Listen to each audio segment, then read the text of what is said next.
దేవా, రాత్రివేళ నేను నీ సన్నిధిని మొర్రపెట్టునాడు నా ప్రార్థన నీ సన్నిధిని చేరునుగాక. నా మొర్రకు చెవియొగ్గుము. నేను ఆపదలతో నిండియున్నాను.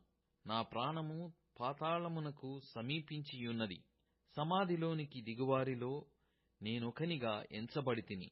నేను త్రాణలేని వాని వలె అయితిని.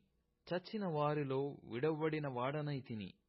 నేను సమాధిలో పడియున్న హతులలో ఒకనివలె అయితిని. నీవిక స్మరింపని వారి వలె అయితిని. వారు నీ చేతిలో నుండి తొలగిపోయియున్నారు గదా. అగాధమైన గుంటలోనూ చీకటిగల చోట్లలోనూ అగాధ జలములలోనూ నీవు నన్ను పరుండబెట్టియున్నావు. నీ ఉగ్రత నామీద బరువుగా ఉన్నది. నీ తరంగములన్నీయు నన్ను ముంచుచున్నవి. నా నిలవరులను నాకు దూరముగా నీవు ఉంచియున్నావు.